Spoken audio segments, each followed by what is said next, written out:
क्यों students Montreal नहीं जाना चाहते, क्यों वहां पे जाने के बाद लोगों को पीआर नहीं मिलता है, कौन सी प्रॉब्लम्स है जो आपको फेस करनी पड़ेगी जब आप मॉन्ट्रियल में जाओगे अगर आपको फ्रेंच नहीं आती है तो। क्या आपका कॉलेज का कंप्लीशन लेटर आपको मिलेगा अगर आपको फ्रेंच नहीं आती है तो। मॉन्ट्रियल जाना चाहिए कि नहीं जाना चाहिए, इसके साथ कुछ पॉजिटिव बातें भी करेंगे कि क्यों मॉन्ट्रियल में जाना आपके लिए सबसे बेस्ट डिसीजन होगा।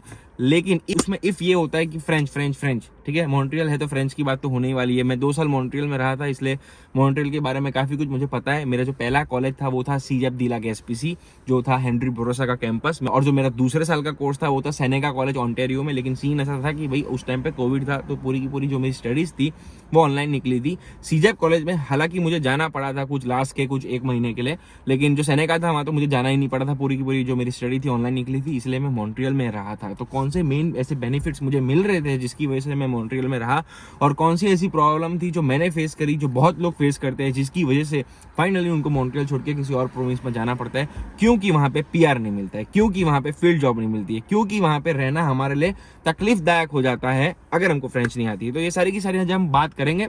तो बॉन्जो, मेसिबुकू, बोन्सवाने और भी न जाने क्या क्या, ये सारे के सारे फ्रेंच वर्ड्स है जो मैं वहां पे सीखा था। ठीक है, इतना ज्यादा मैं सीख नहीं पाया था, लेकिन हाँ थोड़ी बहुत चीजें जो बहुत ही बेसिक सी है जो आती है। अगर आप वहां जा रहे हो तो ये सारी की सारी चीजों को ध्यान से सुनना। जिस तरीके से यहाँ पे स्टॉप जो लिखा होता है वहां लिखा होता है एरर, ठीक है। तो टोटली डिफरेंट लाइफ आपको देखने वाली है मॉन्ट्रियल में। हर तरीके से आप मॉन्ट्रियल पूरा का पूरा मतलब अच्छा ही है, मैं कुछ खराब नहीं बोलने वाला हूँ। मॉन्ट्रियल इज अमेजिंग, और अगर मुझे अभी मौका मिलेगा ना कि मॉन्ट्रियल में जाके रहना है तो मैं मॉन्ट्रियल जाके रहूंगा। लेकिन ये जो फ्रेंच है, फ्रेंच की वजह से कि मुझे फ्रेंच नहीं आती है, बस वही एक वहाँ पे सबसे बड़ा बैरियर बन जाता है हमारी वहाँ पे जॉब करने के लिए, बिजनेस स्टार्ट करने के लिए, रहने के लिए, कोई अपॉर्चुनिटीज़ के लिए, या फिर अगर आप किसी गवर्नमेंट के ऑफिस में जाते हो, या फिर वहाँ पे आप किसी नॉर्मल लोग से अगर बात करते हो, तो फ्रेंच अगर आपको नहीं आती है ना तो बस वही एक सबसे बड़ा बैरियर है जो आपको मॉन्ट्रियल से अलग कर देगा, जो आपको मॉन्ट्रियल आपको अच्छा नहीं लगने देगा। नहीं तो मॉन्ट्रियल बहुत अच्छा है हर तरीके से, रेंट वहाँ पे अच्छा है, लाइफस्टाइल वहाँ पे बहुत अच्छा है। वहाँ पे आपको आजू बाजू में लोग, सीनरी, ये वो, खाने पीने की जगह, घूमने फिरने की जगह, मौज मस्ती की जगह, डे लाइट, नाइट लाइफ,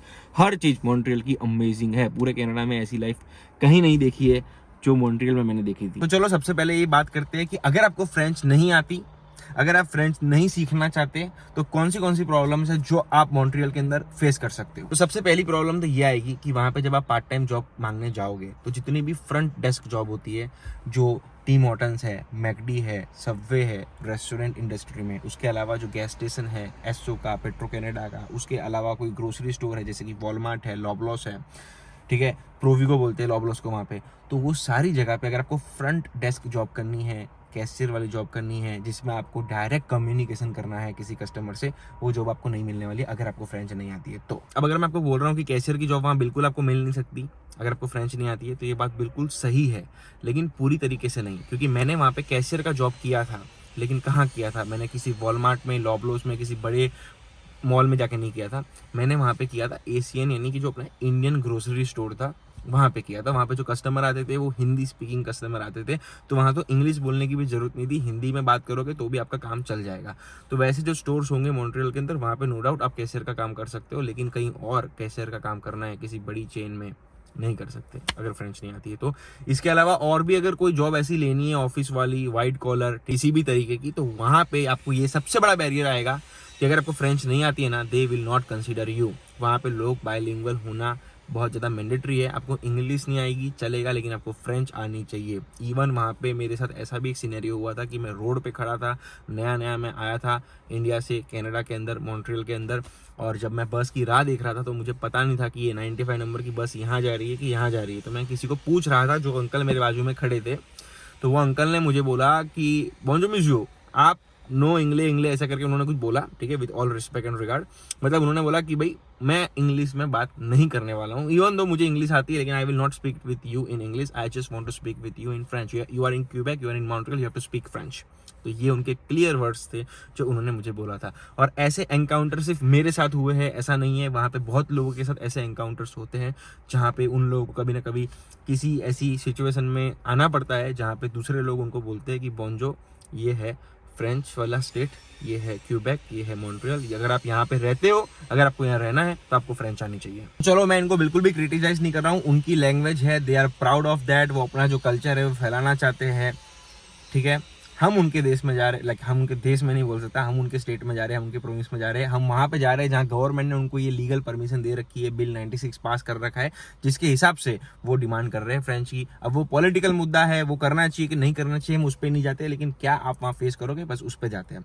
अब वहाँ पे दूसरा, अगर आप गाड़ी चलाओगे, आप रोड पे जाओगे, तो रास्ते में जो बोर्ड्स आपको दिखेंगे वो सारे के सारे बोर्ड इंग्लिश में नहीं लिखे होंगे, वो फ्रेंच में लिखे होंगे। आप किसी गवर्नमेंट ऑफिस में जाओगे, वहाँ भी जो सारे के सारे बोर्ड्स लिखे होंगे वो इंग्लिश में नहीं लिखे होंगे, वो वहाँ पे फ्रेंच में लिखे होंगे। आप ड्राइविंग लाइसेंस लेने जाओगे, वहाँ भी सारी की सारी इन्फॉर्मेशन वो लोग आपको पहले प्रेफरेंस फ्रेंच ही देंगे, कि फ्रेंच में बोलेंगे। फिर अगर आप बोलोगे कि नहीं आती फ्रेंच, फिर वो थोड़ा बहुत मुंह बना के आपको इंग्लिश में सर्विस देंगे। यानी कि ऐसा बहुत थोड़ा बहुत आपका दिमाग खराब रहेगा ही कि भाई मुझे फ्रेंच नहीं आती तो मतलब क्या, मुझे तुम थर्ड कर दोगे। तो वहाँ पे ऐसी थोड़ी बहुत फीलिंग अपने अंदर आती है। लेकिन again eight the same time सारे के सारे लोग ऐसे नहीं है, बहुत लोग वहाँ पे ऐसे हैं तो मतलब एक्सेप्ट करते हैं कि ठीक है भाई, बंदे को फ्रेंच नहीं आती तो कोई बात नहीं, इसको हमको सर्विस तो देनी है। जिस तरीके से टीम हॉटल्स में अगर अब मैं जाऊँगा मॉन्ट्रियल डाउनटाउन में, तो वहाँ पे जब मैं फ्रेंच वनीला मांगता था तो मुझे फ्रेंच वनीला वो लोग देते थे इंग्लिश में मांगने में। लेकिन एक बार मैं गया था क्यूबेक सिटी, तो वहां पे स्टाफ जो था उनको सिर्फ फ्रेंच आती थी, उनको इंग्लिश आती ही नहीं थी। तो जो मैं उसको बोल रहा था उसको समझ ही नहीं पड़ रही थी कि मैं क्या मांग रहा हूँ, कौन सी ड्रिंक मांग रहा हूँ। मैंने कहा फ्रेंच वनीला, तो फ्रेंच वनीला है, उसको मैं फ्रेंच में कैसे बोलूँ। लेकिन अगेन मुझे ट्रांसलेट करना पड़ा, फिर उसको दिखाना पड़ा, उसके बाद उसने मुझे दिया। तो वो जो क्यूबेक सिटी जाने का जो रास्ता है, तो बीच में पूरा गाँव पड़ता है, तो जो गाँव वाला एरिया है वहाँ लोगों को इंग्लिश नहीं आती, या फिर वो बोलना नहीं चाहते, या फिर वो बहुत ज़्यादा अपनी लैंग्वेज को मतलब स्ट्रांगली उस पर बिलीव करते हैं। They don't want to speak in English, they just want to speak in French। तो ऐसा वो थोड़ा बहुत आपको सीन है जो आपको वहाँ पे देखना मिलेगा। अब और बात करते हैं कि और क्या क्या हो सकता है। तो अब आपके पास पार्ट टाइम जॉब करने का कौन सा ऑप्शन है वहाँ पे। ऐसा नहीं है कि तो क्योंकि मैं तो वहाँ रहा हूँ, मैंने पार्ट टाइम जॉब करी, वहीं रहा हूँ, वहीं पैसे सेव करे, वहीं लिविंग एक्सपेंस निकाला है, वहीं से फीस भरी है, वहीं से पैसे भेजे थे इंडिया, वहीं के पैसे से आईफोन भी लिया था, लैपटॉप भी लिया था, गाड़ी भी लिया था स्टूडेंट वीजा में, ठीक है। तो पैसे तो मैंने वहाँ कमाए थे।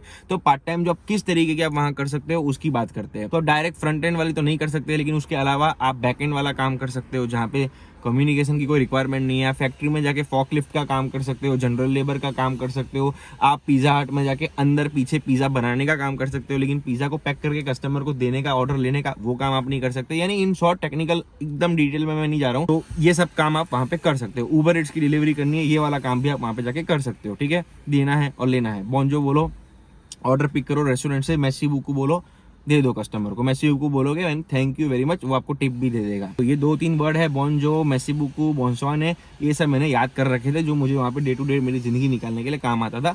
और अगर मैं किसी को बोलता भी था कि मुझे फ्रेंच नहीं आती थी, तो पहले मैं उनको बोलता था बोंजो, actually I am new here, I am currently learning French, I really don't know French but I want to speak it one day, but ये मेरा समस्या है, ये मेरे को क्वेश्चन है, ये मेरी प्रॉब्लम है, इसका मुझे आंसर दे दो। तो बोंजो बोल के जब मैं उनसे बात करता था, जब मैं फ्रेंच का वर्ड स्टार्ट करके उनसे बात करता था, तो नॉर्मल लोग जो होते थे वो मेरी हेल्प करते थे। तो आपकी भी करेंगे अगर मेरी करिए तो। लेकिन अब मेन बात करते हैं कि क्या प्रॉब्लम आपको फेस करनी पड़ेगी अगर आप अभी मॉन्ट्रियल में जाते हो। तो मेरे केस में ऐसा था, मेरा सीजेप कॉलेज था, मेरे को सीजेप कॉलेज में फर्स्ट सेमेस्टर के, सेकंड सेमेस्टर के कुछ सब्जेक्ट्स थे, वो मुझे पास करने थे। वो मैंने पास किया। जैसे ही मैंने पास किया तो क्या होता है, एग्जाम आप पास करते हो तो आपको कंप्लीशन लेटर मिल जाता है, ग्रेजुएशन लेटर मिल जाता है, ठीक है। मुझे मिल गया। लेकिन अभी के केस में अगर आपको कंप्लीशन लेटर चाहिए, देन इट्स मैंडेटरी कि आपको एक फ्रेंच का भी टेस्ट देना पड़ेगा। अगर आप फ्रेंच लैंग्वेज पास करते हो, एक लेवल होता है B2, B1, A2, I really don't no, description में मैं ट्राई करूंगा लिखने का एग्जैक्ट डिटेल्स। तो अगर आप सोच रहे हो कि आपको फ्रेंच नहीं सीखनी है, आप फ्रेंच नहीं सीख सकते हो, then in that case I will say कि आप वहां पे मत जाना, नहीं तो कंप्लीशन लेटर मिलने में दिक्कत आएगी। और अगर कंप्लीशन लेटर नहीं मिलेगा तो वर्क परमिट हम अप्लाई नहीं कर सकते, वर्क परमिट अप्लाई नहीं कर सकते तो फिर रह नहीं सकते, जॉब नहीं कर सकते, फिर फ्यूचर में PR भी नहीं मिलेगा, ठीक है। तो वहां मत जाना। लेकिन ये रूल्स सारे के सारे कॉलेजेस के लिए सेम नहीं है, कुछ वहां पे अलग अलग पंगा है कि पब्लिक कॉलेज का अलग रूल है, प्राइवेट कॉलेज का अलग रूल है। एट द सेम टाइम जो यूनिवर्सिटी है, जैसे कि कंकोडिया यूनिवर्सिटी, मैकगिल यूनिवर्सिटी, उसके थोड़े बहुत अलग रूल है। तो मैं ट्राई करूंगा कि एग्जैक्ट रूल मुझे मिले और वीडियो लंबी ना हो जाए, इसलिए मैं नीचे डिस्क्रिप्शन में वो सारी की सारी इन्फॉर्मेशन लिख दूंगा, तो आप वहां पे जाके पढ़ सकते हो। चलो ये बात करते हैं कि मैं वहां से मूव क्यों हुआ। हमारे टाइम पे तो कंप्लीशन लेटर हमको मिल रहा था विदाउट स्पीकिंग फ्रेंच, तो हमने ले भी लिया, हमको जॉब भी मिल गई थी। लेकिन उसके बावजूद इतना अच्छा प्रोविंस था, इतना अच्छा स्टेट था, हमने क्यों छोड़ा? हमने इसलिए छोड़ा क्योंकि वहाँ पे अगर आपको PR लेना है ना, देन फ्रेंच इज मैंडेटरी। वहाँ पे अगर आपको फील्ड जॉब लेनी है, मेरी फील्ड थी बोलने वाली, सेल्स एंड मार्केटिंग की, ठीक है। मैंने इजी फाइनेंशियल सर्विसेज में फाइनेंशियल सर्विस रिप्रेजेंटेटिव की जॉब करी है 1 साल नॉक भी, ठीक है। तो वो तो बोलने वाली जॉब है, बैंकिंग सेक्टर में आता है, बोलना है बी लेंडर से, तो कस्टमर से ब्रांच में आएंगे, डील करना है। तो मेरे केस में तो भाई मुझे जॉब मिलनी ही नहीं थी। ये मेरा सबसे बड़ा पहला रीजन था। दूसरा रीजन ये था कि वहाँ पर अगर आपको फ्रेंच नहीं आती है ना, they don't want to give you PR। वो आपको पीआर के लिए कोई हेल्प नहीं करने वाले, पीआर नहीं देने वाले। इवन जब आप एक्सप्रेस एंट्री की फाइल लगाओगे, पीएनपी कुछ भी करोगे ना, तो वहाँ यही आता है कि क्यूबेक के अलग रूल है, पूरे कनाडा के अलग रूल है। If you are in Quebec, insurance के अलग रूल है। If you are in Quebec, mobile data plans के ये अलग रूल है। If you are in Quebec, गाड़ी के टैक्स के ये रूल है। यानी कि क्यूबेक का अलग ही कर दिया है पूरा टैक्सेशन में पीआर के रूल से। तो हम लोग को तो पीआर चाहिए था, इसलिए हम लोग मूव हो गए। अब हमको फ्रेंच नहीं आती थी, एट द सेम टाइम सीखने की इच्छा थी, लेकिन टाइम नहीं मिला, इसलिए सीख नहीं पाए। नहीं तो अगर आप फ्रेंच सीखने की इच्छा रखते हो, अगर आपको फ्रेंच आती है, या फिर अगर आप पक्का है कि फ्रेंच सीखना ही चाहते हो, सीखोगे ही, देन मॉन्ट्रियल से अच्छी जगह कोई नहीं है। क्यों? अब उसकी जरा बात करते हैं। सबसे पहले बात करते हैं रेंट। जब मैं वहाँ पे शेयरिंग में रहता था तो मेरा रेंट था $230 अब ऐसा नहीं है कि मैं 2-3 साल पुरानी बात कर रहा हूँ इसलिए रेंट कम है, वहाँ पे रेंट ऐसे भी कम है। अगर आप इवन दो अभी आज कोई स्टूडेंट वहाँ पे पढ़ाई कर रहा है, उसको भी पूछोगे ना, तो अगर शेयरिंग में वो रह रहा है ना, तो भाई उसका 250, 260, 270 ही होगा रेंट।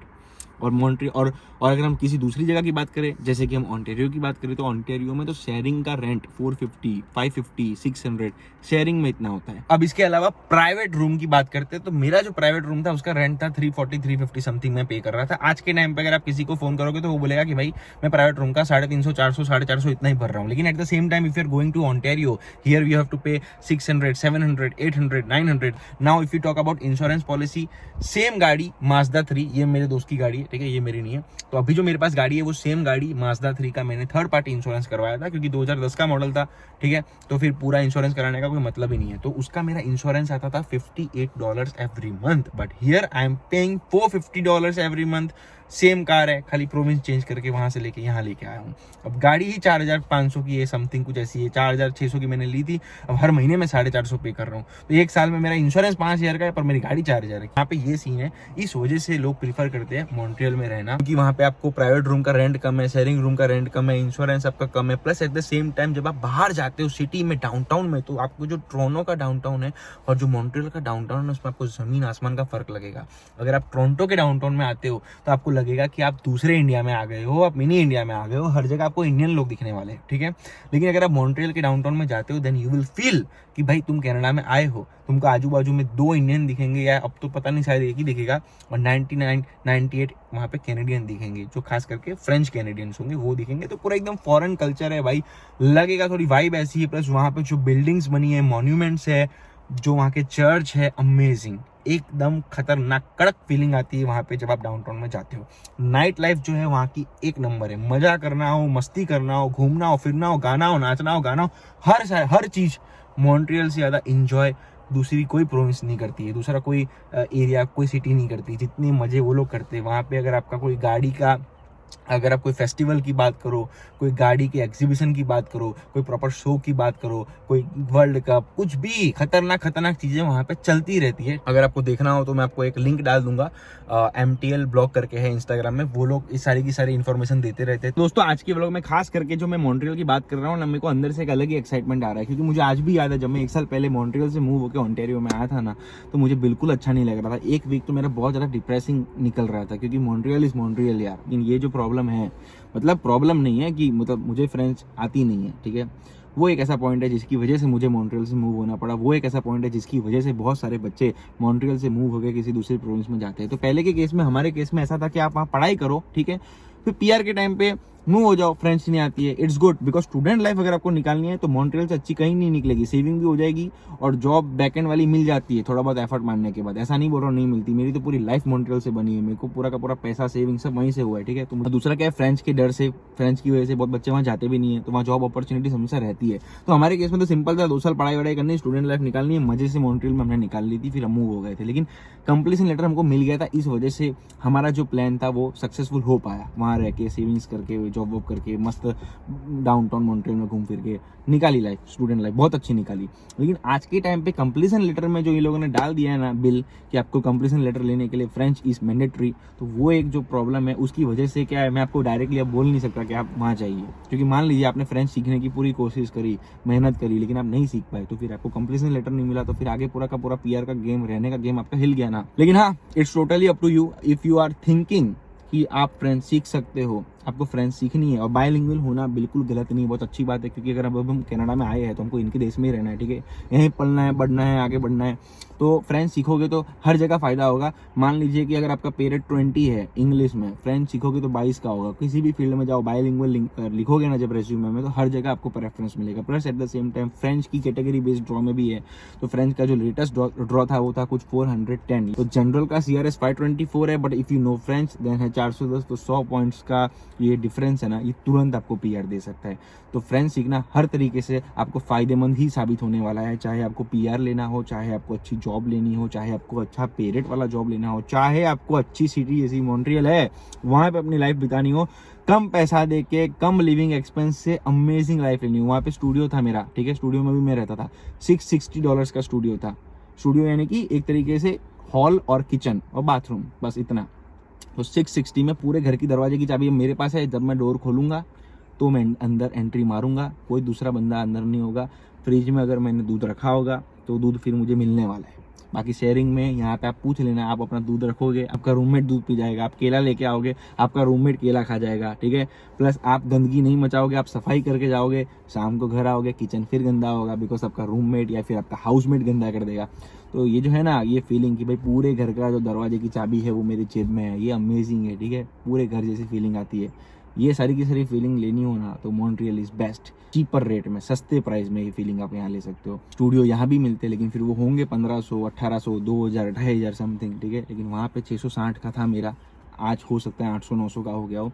तो बस दोस्तों, आज के व्लॉग में खास करके बात यही थी। I am not demotivating you, मैं आपको रियलिटी बता रहा हूँ। हमारे टाइम पे हमको कंप्लीशन लेटर मिल गया था बिना फ्रेंच बोलने के, लेकिन आज के केस में, आपके टाइम में सिचुएशन थोड़ी अलग है। तो मॉन्ट्रियल जा रहे हो ना तो फ्रेंच से फेमिलियर होना चालू हो जाइए।